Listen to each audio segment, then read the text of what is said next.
see you. I'm Merrin. Hi. See you. Hi. There's lots of superheroes here, which you gotta love. Good chatting.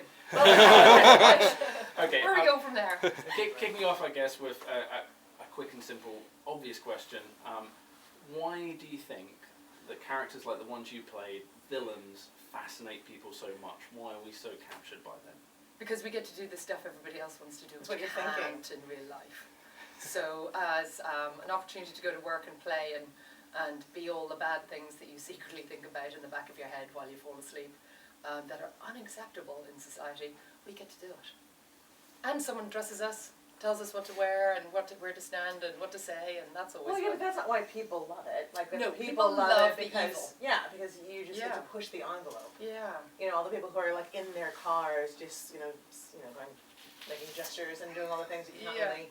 Well, you can do them. Well, you can do them because you're in the safety of your car, but you can't. We get to actually push that boundary in the things we say and the things that we do, and showing up at. Because skinning puppies is not acceptable. No, we're showing up at what's her name is the baby's bedside and her, you know what I'm saying, and snatching babies. I mean, we're horrible people. We're horrible people. Inside and out. Yeah. That's the airline. Yeah. And of all the horrible people, why do you think that your characters, Ursula and Cruella, are some of the most popular horrible people? Well, you do all the things, and you have funny things that you say. What I love about Cruella is she doesn't seem to care. You were the worst. You were the worst. Yeah, I was. But because you get the scripts about a week in advance of shooting, you're finding out as you're going along where the creators are taking it. And I had no idea Cruella was going to be unrepentantly evil and born a sociopath and a psychopath. Spoiler alert! Hashtag. So that was a lot of fun to be able to play someone who just, because the way they'd written it, I kind of naturally didn't, she just didn't care, darling, because why should you run around being all villainous and things. And then as it turned out, she didn't really care, which was really a lovely circle that we didn't know was going to happen. And I'm an old softie.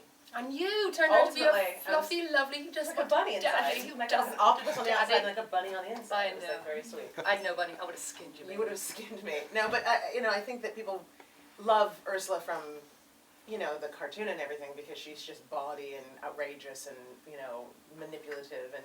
We got to do some of that, I think, in the beginning, and the villains get all the great lines. Oh, we got to do a lot of Starsky and Hutch stuff, didn't we? Oh my God! What did you call it? Lenny and Squiggy. Some That's an American. Yeah. Laverne and show. Yeah.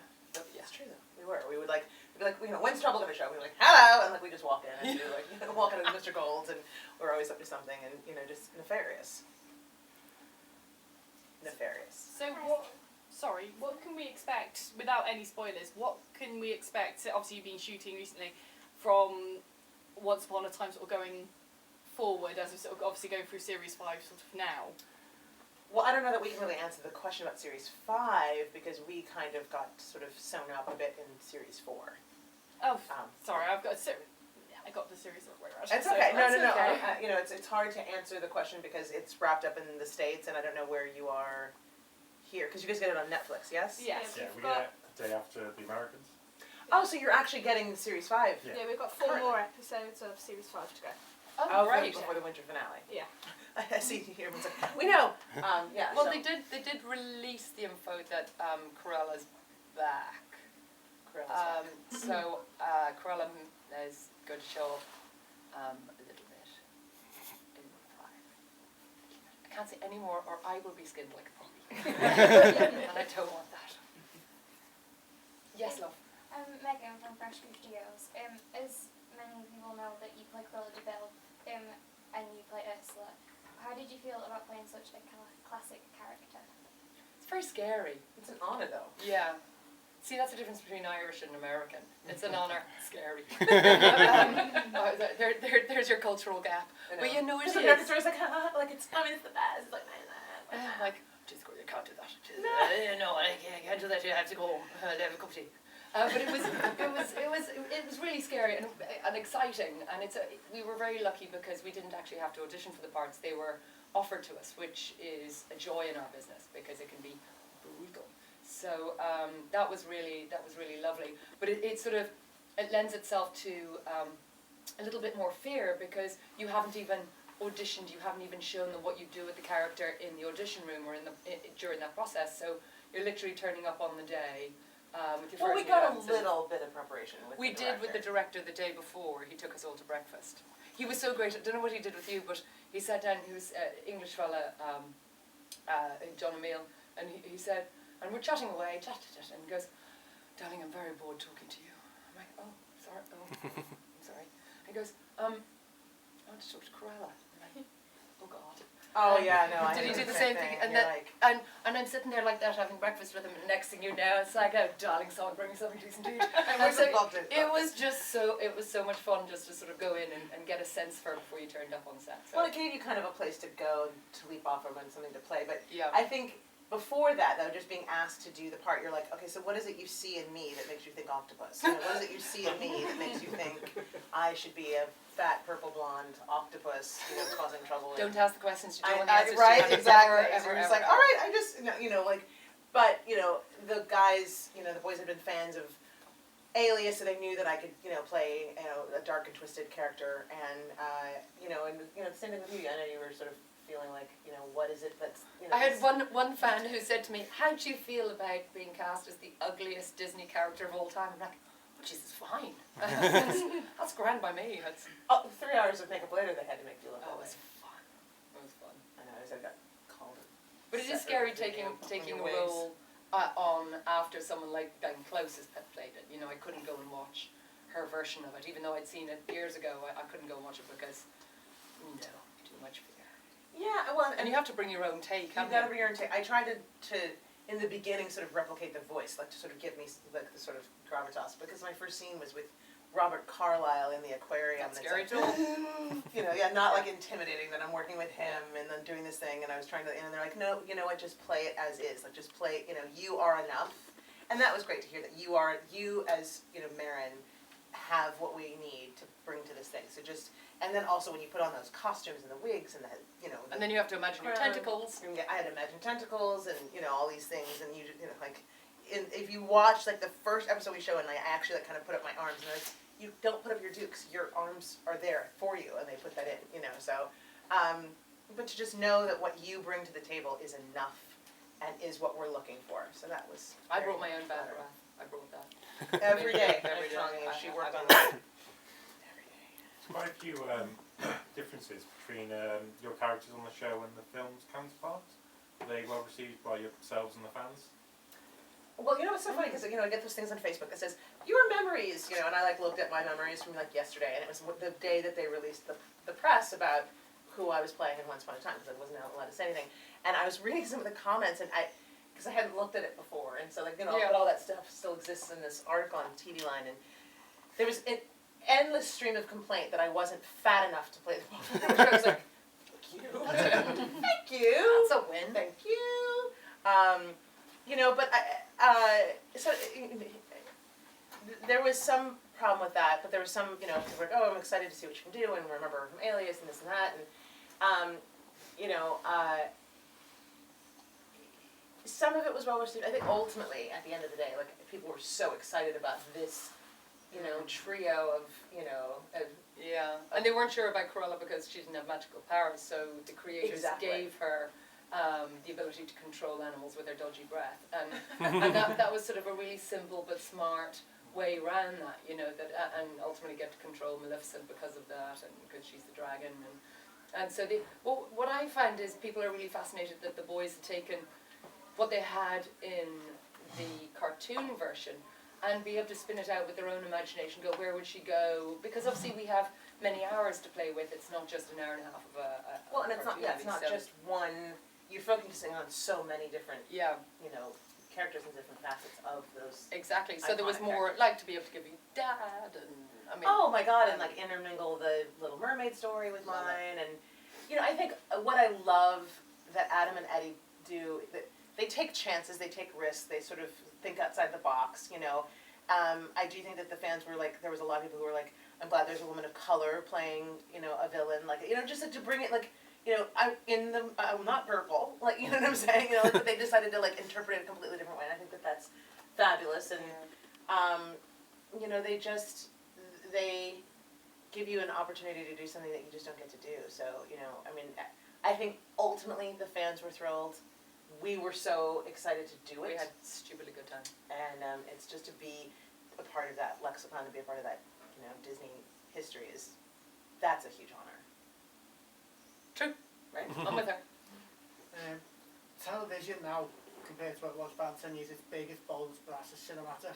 What's it like being part of the TV world now? Oh, God. I mean, TV, there's so much. It's the era of TV. It really is a golden age. It's Yeah. incredible. And you feel like, there you are, particularly with a show like this that is so, I mean, honestly, like, applause to, like, the special effects team and, like, and the Yeah. costumers, like, how, they do a movie every week. What they're doing in an 8-day schedule is Insane. insane. And I remember going in for ADR, which is the additional dialogue recording, and getting a chance to finally see what was, what they've done, and that moment when, like, Maleficent swirls Oh, in, so cool. and, like, like, when we, like, we're like, because you're on set, and there's giant fans, and you're looking over, like, you're in a all green room, so you don't have any, they show you, like, on a video screen, like the video game that you're gonna be put in, because they paint all that stuff in, the castles, and you're just literally shooting on, like, styrofoam that's covered in a green sheet. And so you're, like, it's a great opportunity to use your imagination. It's fantastic, and you have to make sure that you don't get too locked down by. I feel a bit like in Egypt now.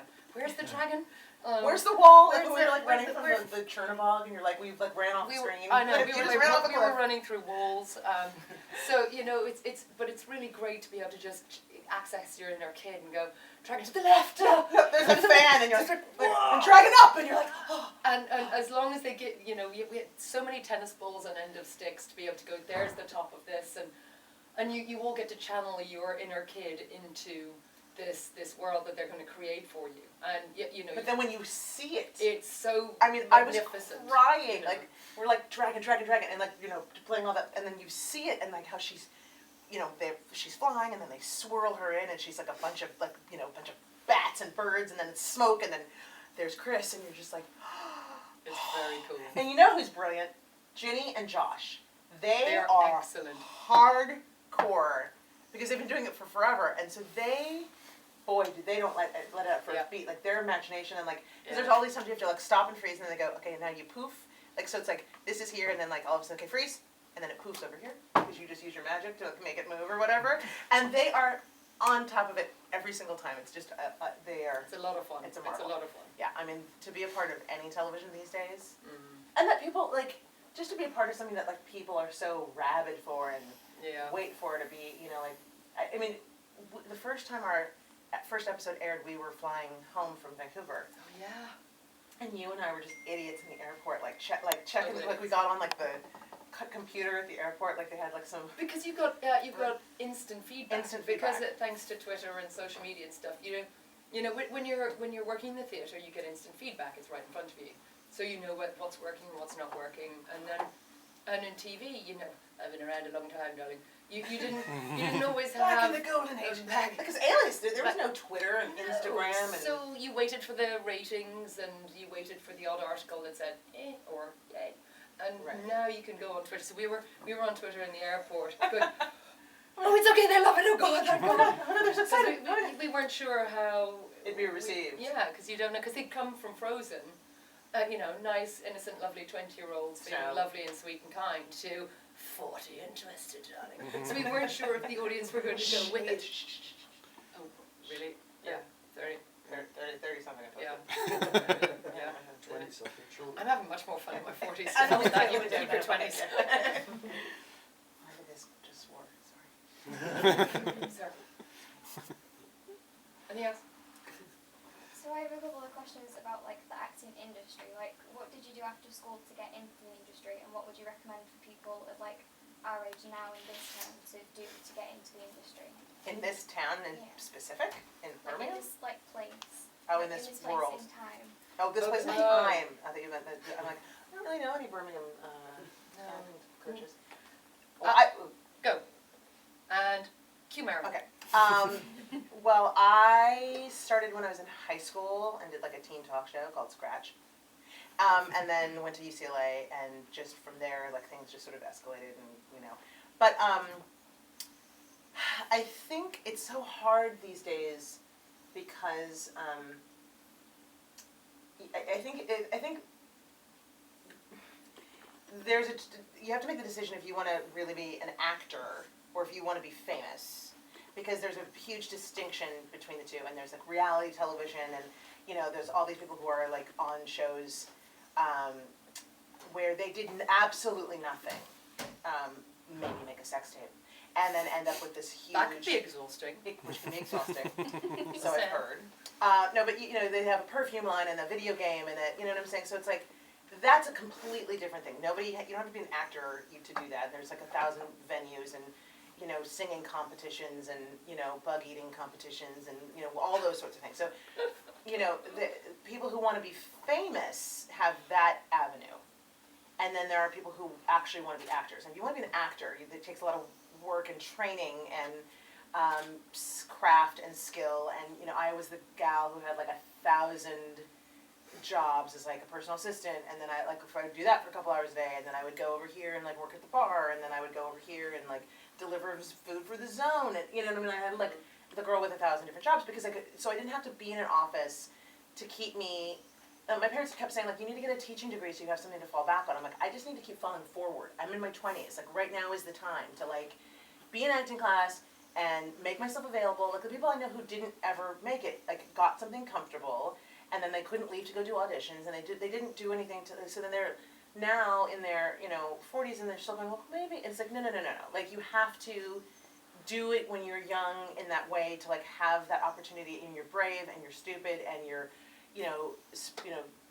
doing theater and going to a million callbacks for commercials, and you're making money in like 1,000 different little jobs, so you can finally quit those to get when you have that opportunity to like do a real gig, so I think you have to, there's a distinction to make that difference of like what is it you really, really want? Like, are you the person who's like, no, I'd rather be stuck in a dark room, like rehearsing with people like for a while, like that gives you that, you're excited, you love it, and you're willing to sacrifice, a lot, because it's not just the rejection of not getting the job. I mean, I'm constantly not getting jobs, because nobody can have every job. But it's not that. It's these other sacrifices that you're making, being away from your children and traveling to, do the jobs that are here, there, and everywhere, and all those sorts of things that, like, And the system here works differently because we've got more set up drama schools here. You do. So you get better training. We get more concise 3-year training, but it's I went to the Bristol Vic for 3 years. Loved it. Did a lot of theatre, straight into TV. I was very lucky. Touch that wood. But to start it now, I still believe in training. So, back in Ireland we have a fantastic place called the Lear, and it's attached to Trinity College, and it's got an incredible training program there. Because it builds up your confidence, it gives you a sense of how to do it, how to exist within technique and structure, and then creativity, and marrying them all together so that you don't fall off the stage.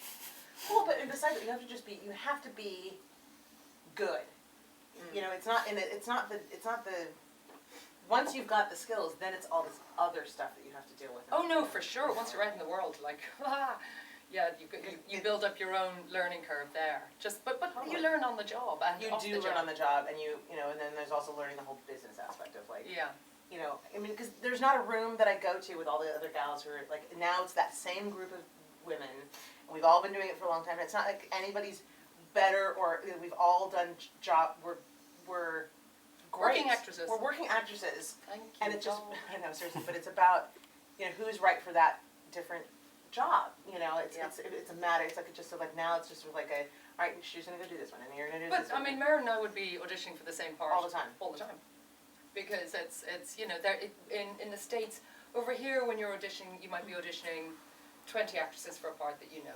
In the States, it's such a vast pool of human beings that it's more like, well, we'll find out. Someone will come in and we'll go, that's who we want. Whereas here they might have a much better idea of where they want to go because it's not such an enormous pool. Yeah, but like in America, you want to be on that short list of like you do. casting directors who like know that they can count on you when you go in that room. They're like, she's gonna be fantastic, and it may not be, you know, like when they It might might go not this be right, but but you're not gonna let you're the not casting gonna let them director down. So you have to have the skill and the training. Like that's the bottom line is that you have to.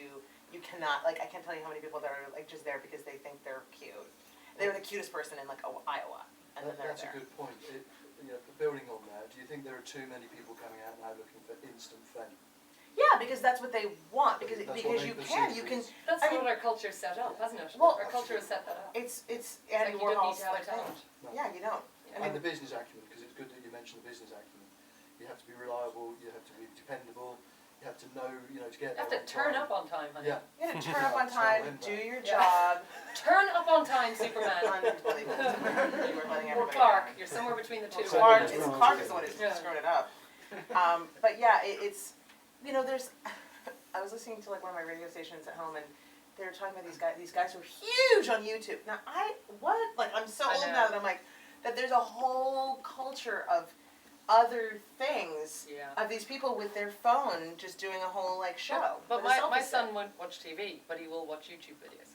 I'm like, Right. wow. Yeah, no, I was like, somebody was, they're like, oh, she met her favorite YouTube stars, they have a book at the Barnes & Noble. I'm like, what? I know, but my boy goes on and goes, but Mum, I have to watch this video because then I know how to unlock the key and then the Enderman Dragon. I'm like, oh, you've lost me already. Jesus, William. It's something to do with Minecraft or I something. know. And then, but I kind of go, okay, it's 5 minutes out of his life and he's learning something, isn't he? Is he? Yeah. Is he quarter? Yeah, yes. But he's not what, but there are people who have shows. So that's what I'm saying, it's like you have to decide what you want to do. Because those people who, if they try to actually make the leap into acting, really acting in a thing, aren't any good because they don't know what they're doing. But now there's this new, God, we're talking a lot, but It's good, keep going, shoot going. there's a new thing now where you have a Q rating, which is really quite That's not new. fascinating. That's not new. No, it's not new, but it's now so much newer because there's so many ways to access that. Because so as an actor, your worth to the producer or the production is what was their Q rating, how many followers have they got, how many blah, blah, blah. Followers. It's And the followers. It's all of that, which is quite extraordinary, which is why sometimes a YouTuber